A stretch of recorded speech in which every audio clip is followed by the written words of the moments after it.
Hey everybody, my name is Laura Lavoie and I am an instructional math coach in Fulton County in Georgia.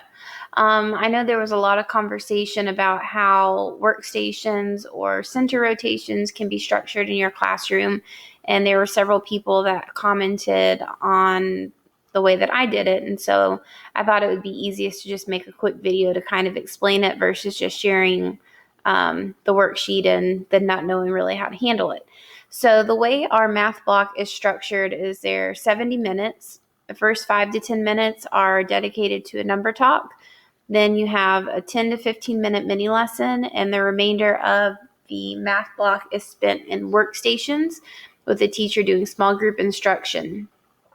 I taught third, fourth, and fifth grade, but my last year in the classroom, I was a fifth grade teacher, which are the resources I'm going to share with you right now.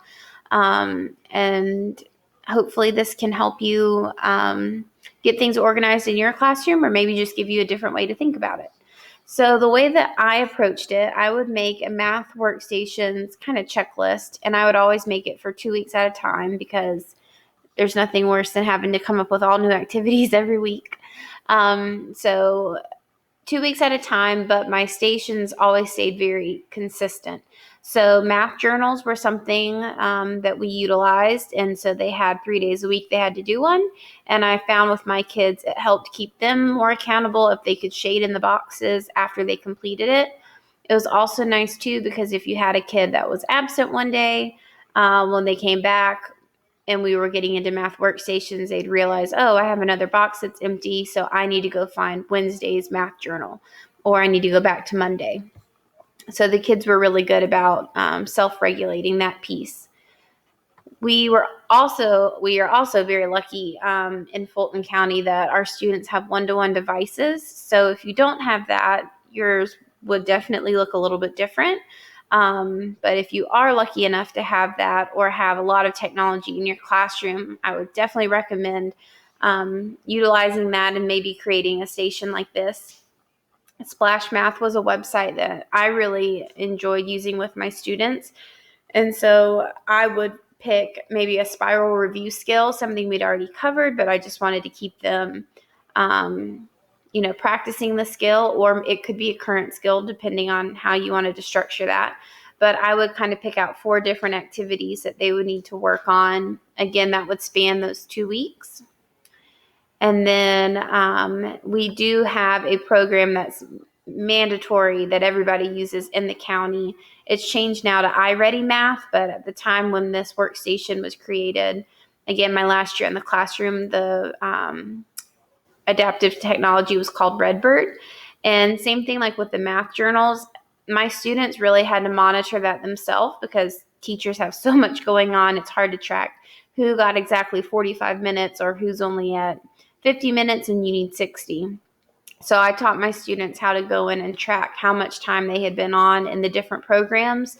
And once they hit like a 20-minute chunk of time, they could shade in the box so that they knew by the end of the week they had hit their goal. And then lastly, I had a hands-on station, which could be like a rounding game you have set up in the classroom. It could be a performance task, something like that.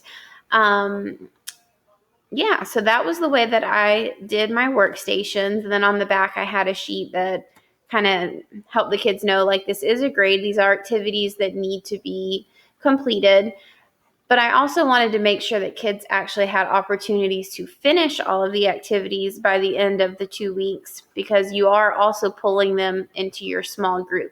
So if you had a student who you were having to meet with every single day that's struggling, you might want to jot yourself a note here so that if they're unable to complete all of the activities, you're not holding that against them because they didn't have time to do it because they've been meeting with you at your station daily. So that was the way that I approached planning for my workstations. Again, we spent about 45 minutes in our groups each day. And I had about 4 or 5 different leveled groups, flexible groups in my classroom.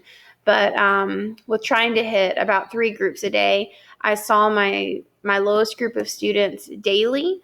My middle 2 groups, I would try to see them as often as I could or just combine them. And then my highest level of group, I would do every other day or once every 3 days, depending on, how much support they needed. And that's what's really nice about the mini lesson.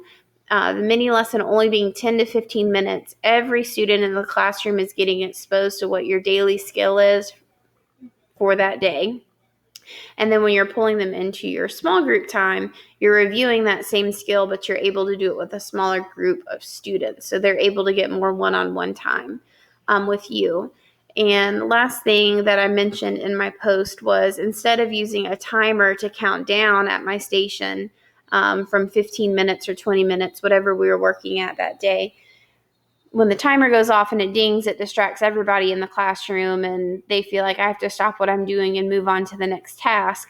But if your kids are able to, self-regulate themselves, instead I would have my same thing on my iPhone, but I would turn on the stopwatch and I would just keep that running up. So I was able to watch my time and say, okay, I'm at 12 minutes. I need to start wrapping it up.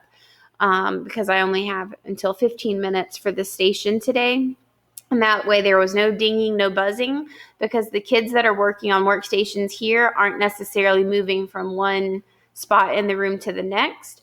And when I finish with my group, whether it be in 12 minutes, whether it be in 18 minutes, if it ran a little bit long, I could just dismiss them from the table and then say, all right, I need to see my next group of kids, and call them back. So the students are able to work at their own pace, get the activities completed, and hopefully have a very enjoyable math block experience. Hope this video helped. I'd love to hear back from you all, and I'm happy to help in any way that I can. Thanks for watching.